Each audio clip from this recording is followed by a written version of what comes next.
reduce the cost so that they can increase the profit.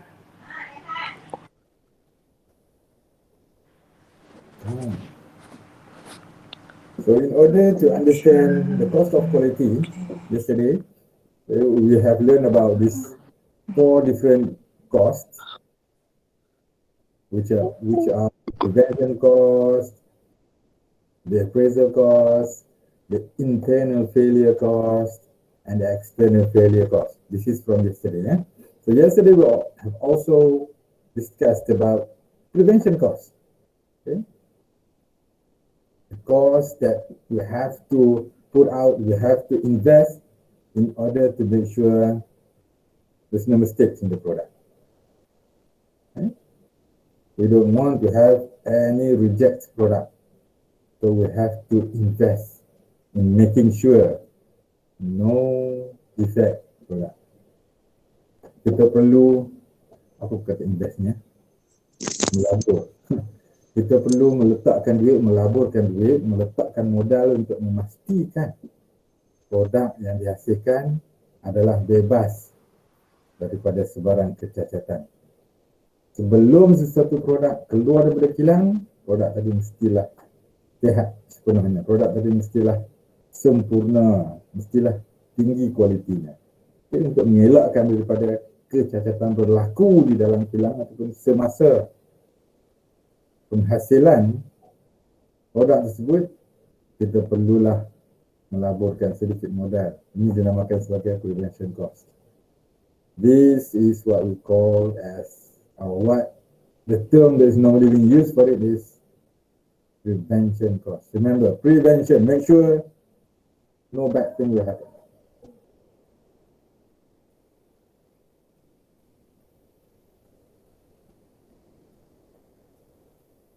Okay, and then the second one is appraisal cost. Again, it's a bit confusing, but this will make sure that we can actually do the prevention cost. Okay, we can do prevention, we need also the appraisal cost.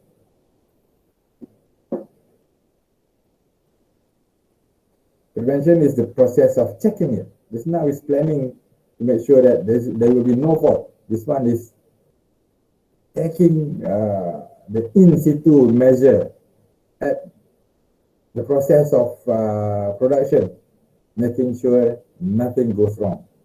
Okay, service the machine, okay, doing the testing, and then the history.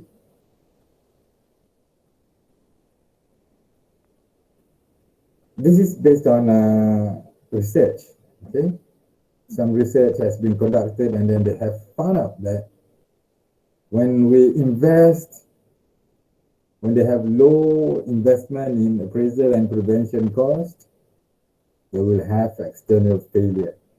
They will have to pay for failure. Okay?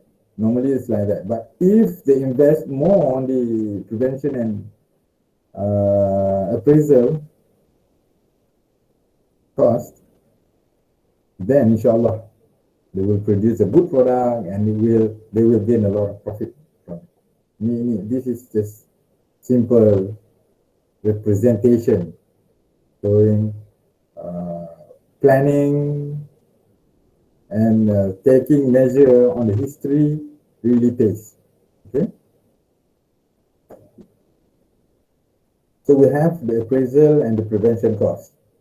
Even though maybe we will be a little bit confused between those two, but it's okay. You have to read about it. Okay? Please read afterwards or watch yesterday's lecture. So those are the prevention, the before. This is the after. External failure.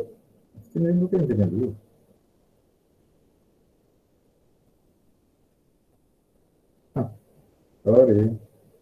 Again, another silly mistake. This is actually the internal failure cost. After this is external. Internal means that it happens within the facility. We have learned about facility, isn't it? We have learned about how factory should look like. Okay, normally sometimes we call it a food factory, sometimes maybe just factory, sometimes facility. Bilang lah, bilang makanan. So in this case,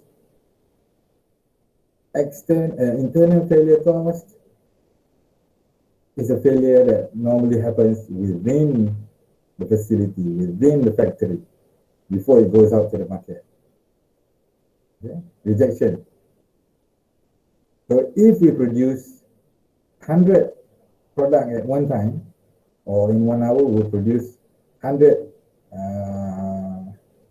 portion of nasi goreng beku, sejuk beku, frozen nasi goreng. If we have 10% from that 100 portion was rejected, then we will have a lot of problems. Okay, so that is external failure cost. We don't want to have any failure at all during the production of the product. Okay, so they have to invest in it, okay, to make sure that we don't have any failure. So this is what this is all about. Arise from defect caught internally and dealt with by discarding or repairing. If the product is being produced by people who are not trained, who are not equipped to produce that product, then we will have failure. So how do we make sure that this will not happen? So we'll have to go back to the appraisal and the prevention cost. In order to reduce this failure cost or to reduce all the rejected product, we have to invest in training, isn't it? So training falls under which one? Appraisal or prevention? Okay, look at it. Which one? So it's a chain reaction effect. Okay, it's not butterfly effect. It's chain reaction effect. Means that or not just chain reaction, domino. It's a domino effect. We have domino, we have something here. Okay, we have dominoes, a lot of domino like this, and then we have kita letakkan.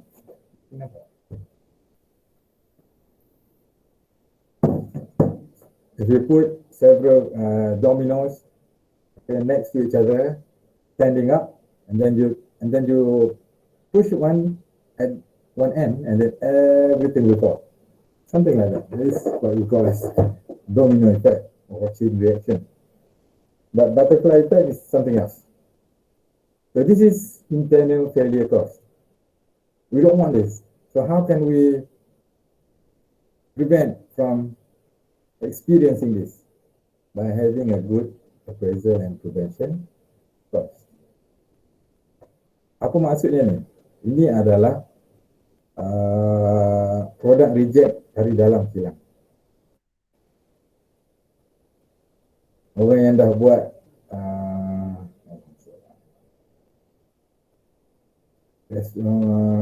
apa yang buat kat restoran tu, masak-masak kat restoran tu kan. So we have gone through this process. Okay? Sometimes this is based on my experience buying the bakery product.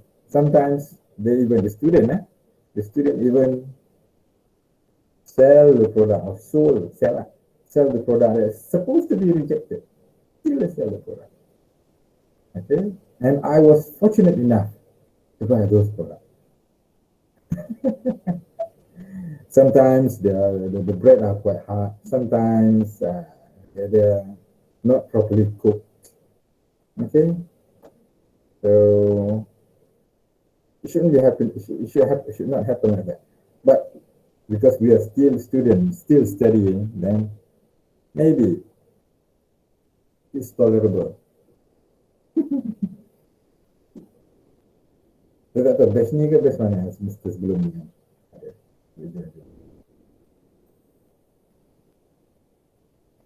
So what happened if we have this failure?